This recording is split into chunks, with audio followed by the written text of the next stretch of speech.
अस्सलाम वालेकुम। यहाँ पर मौजूद तमाम मेरे बड़े बुजुर्ग, साथ भाइयों, नौजवान साथियों,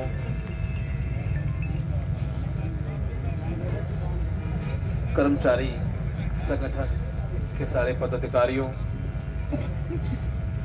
वामसेफ के और मजदूर यूनियन के जो लोग हैं वो भी, हमारे उलेमा भी यहाँ हैं, सभी कौम के लोग यहाँ हैं। और क्यों हैं? सबसे पहले तो जो लोग ये धरना या ऐसा संघर्ष करते, जिन्होंने अपनी जान दे दी, हमें उनके लिए दुआ करनी है कि अल्लाह उनके परिवारों को सब्र दे, हौसला दे, जिन्होंने ये 60-58 दिन का धरना दिया और अपनी जान भी चली गई।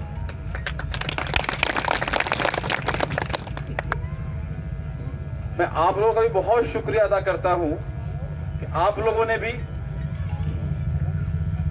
बड़ी अच्छी हिम्मत जुटाई और आज 9वां दिन है, अब यहां लोग डटे हुए हो। मुझसे पहले वक्ताओं ने बहुत सारी बातें जो कहने वाली हैं सब कही है। कोई बहुत ज्यादा समझाने की जरूरत नहीं है, बहुत ज्यादा बताने की जरूरत नहीं है। आप लोग 9 दिन से यहां बैठे हो तो निश्चित तौर पे हम एक संघर्ष, एक लड़ाई, अपना हक आने वाले वक्त में, आने वाली नस्लों के लिए आज जो हमारा जिम्मेदारी है उसे पूरा करने के लिए हम यहां बैठे हैं। तो आप सब का बहुत बहुत शुक्रिया। मेरे दोस्तों, बुजुर्गों, साथियों, यहां किसी पार्टी की बात नहीं है, किसी नेतागिरी की बात नहीं है। और अगर नेता ये धरना चालू करते, ये संगठन चालू करते, विरोध चालू करते ना, तो यहां तक पहुंचता ही नहीं।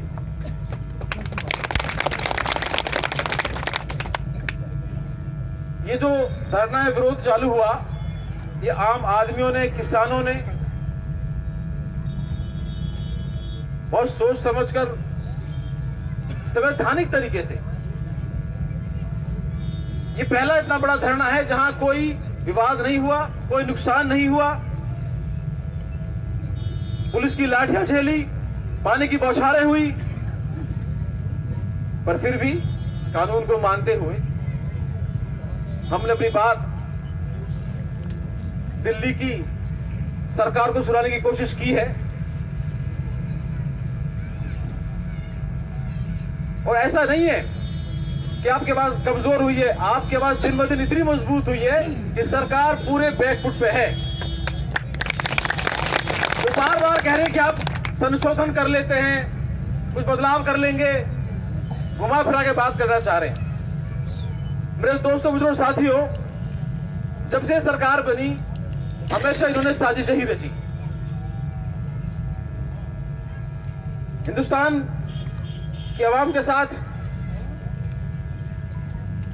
जहर घोलने का काम किया, लोगों को बांटने का काम किया।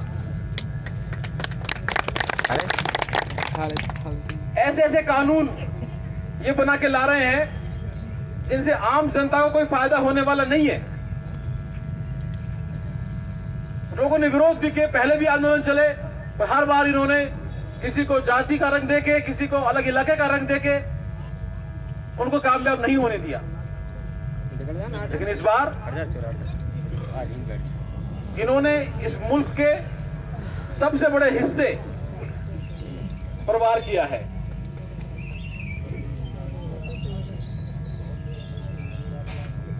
हम सब बहुत मेहनत से अपनी जमीन पे खेती करते हैं।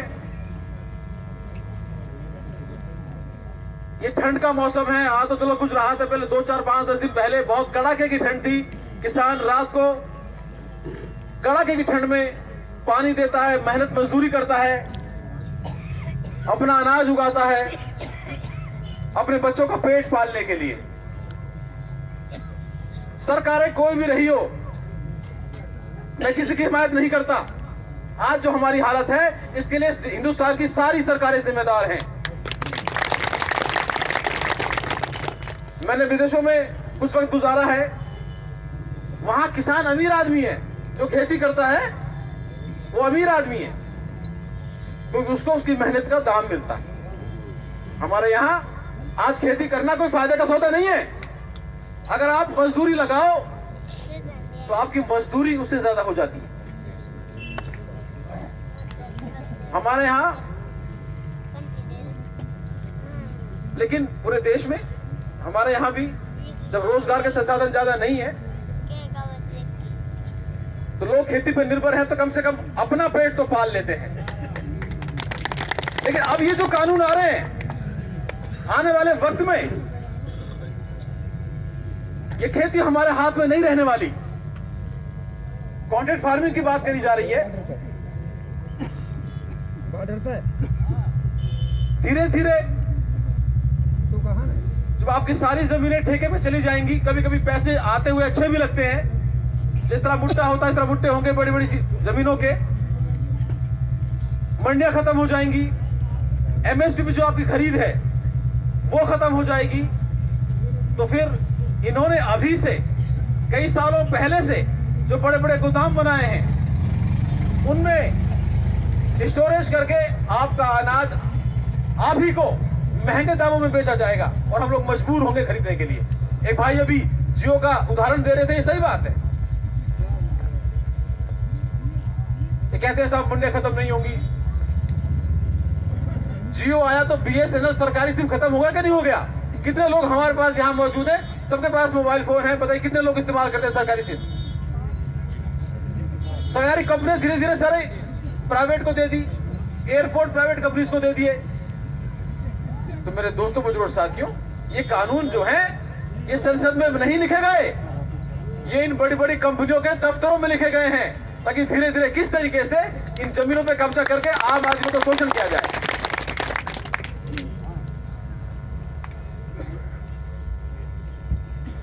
लेकिन दुनिया में जब कभी तानाशाही बढ़ी है, जब कहीं जुल्म बढ़ा है, तो आंदोलन हुए हैं। आम आदमी ने वो आंदोलन में हिस्सा लिया है और बड़े बड़े तख्त और ताजों को पलट के रख दिया है। आप लोगों का यहां होना इस बात का सबूत है कि आम आदमी भी इसके खिलाफ जाग रहा है और मजबूती से जागना पड़ेगा। ये जो वहां किसान बैठे हैं ये हमसे ज्यादा सक्षम किसान हैं, हमारी हालत उनसे ज्यादा खराब है, लेकिन वो आने वाला कल देख रहे हैं। हमें भी मजबूती से इस लड़ाई को लड़ना पड़ेगा। दिल्ली के जो लोग संगठन वहां पे आंदोलन कर रहे हैं, उन्होंने 26 तारीख को ट्रैक्टर रैली का आह्वान किया है। राजधानी हमारी है, गणतंत्र दिवस का दिन है, भारत गणतंत्र है। हमको ये आजादी में जब हमारा लोकतंत्र बना, संविधान आया, तो हमें इक्वलिटी, समानता की बात कही गई, हमारे हकों की बात कही गई। तो गणतंत्र दिवस के दिन जब इतना बड़ा देश का मजदूर किसान तबका परेशान है, तो हमें अपनी बात रखने का पूरा हक है। मैं आप सबसे आह्वान करता हूं, गुजारिश करता हूं, ज्यादा से ज्यादा लोग ट्रैक्टर रैली में हिस्सा लें और दिल्ली पहुंचे, अपनी बात पहुंचाएं। ये सरकार हमारी है, ये पुलिस कानून हमारे लिए बनाया गया है, और अगर हम परेशान हैं तो सरकार को सुनना पड़ेगा और हमारी बात माननी पड़ेगी। इन्होंने कोशिश करी बीच में कि कमेटी बना दी जाए,